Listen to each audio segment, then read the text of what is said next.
A educação proposta por Rousseau. Bom, antes da gente falar sobre o que Rousseau pensava sobre educação, era importante a gente lembrar que ele não é um educador, mas sim um filósofo. E por conta disso, ele não desenvolveu metodologias e nem didáticas para o fenômeno educativo. A proposta dele era mais sobre uma visão geral de como ele acreditava que o processo educativo deveria acontecer. No seu livro Emílio, o da Educação, que era um romance pedagógico, o Rousseau fala sobre a relação de um preceptor ideal, que era ele mesmo, com um aluno ideal, o Emílio.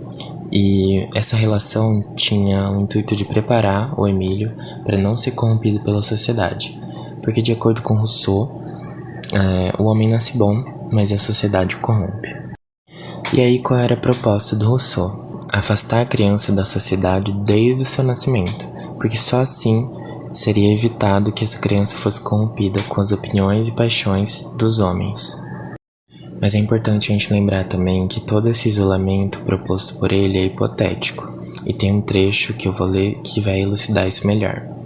Mas considerai primeiro que, querendo formar o homem da natureza, não se trata por isso de fazer dele um selvagem e de relegá-lo ao fundo dos bosques, mas, envolvido em um turbilhão social, basta que ele não se deixe arrastar nem pelas paixões, nem pelas opiniões dos homens. Veja ele pelos seus olhos, sinta pelo seu coração, não governe nenhuma autoridade, exceto de sua própria razão.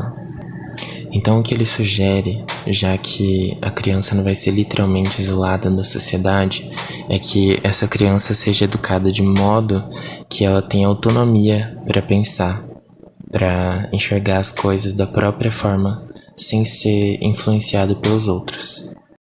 E aí de que jeito que ele pretende fazer esse isolamento, já que a criança não vai sair da sociedade?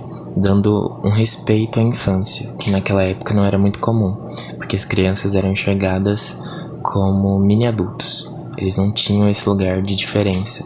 Então, o isolamento está justamente aí, enxergar que a criança ocupa uma posição diferente da do adulto. E também numa divisão de etapas, onde o Rousseau enxerga em que cada idade, seja ela da necessidade, da natureza, da força ou da razão, existe um conhecimento específico que é próprio para esse tipo de idade. Então não faz sentido eu ensinar uma coisa que faz parte da razão para uma criança que está na idade da necessidade. Para o Rousseau, nós nascemos estúpidos, carentes, dependentes de tudo. E somente com a educação a gente pode alcançar tudo que a gente precisa na idade adulta. E o Rousseau fala que a gente só vai alcançar essa educação através de 3 mestres, que são a natureza, os homens e as coisas. E também divide cada um desses mestres com as suas educações específicas. A educação da natureza é responsável pelo desenvolvimento interno das nossas faculdades e órgãos. E a gente não controla isso.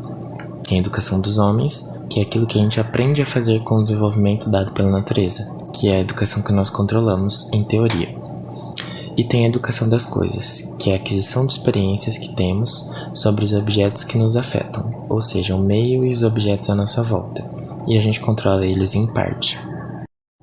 Para o Rousseau, o sujeito só vai ser bem educado se todas as 3 educações tiverem um objetivo em comum, que é criar o homem para si mesmo. O homem natural, que o Rousseau sugere que seja criado, ele pensa em si mesmo enquanto um indivíduo, e isso faz com que ele leve em consideração as suas peculiaridades e individualidades. Já o homem civil, que é aquele que se enxerga enquanto fração de um todo, ele leva em consideração aquilo que o que faz bem para o social.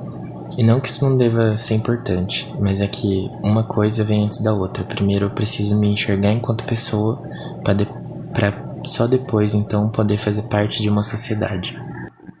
É claro que também criar o homem para si mesmo tem a ver com a autonomia dele, de não ser influenciado pelos outros, mas sim poder ter as suas próprias opiniões e desenvolver elas. E aí, com esse isolamento, o que o Rousseau pretendia afastar o Emílio? Das paixões e das opiniões dos homens. Ele cita, por exemplo, vícios, fala do vinho, que se as crianças não fossem, desde jovens, apresentadas ao vinho, se elas tomassem somente com 20 anos, o gosto amargo os faria desistir de continuar tomando. Fala também de conhecimentos inúteis, daquelas coisas que não servem para o meu próprio bem-estar e que não vão me ajudar em nada, não tem uma utilidade prática para mim.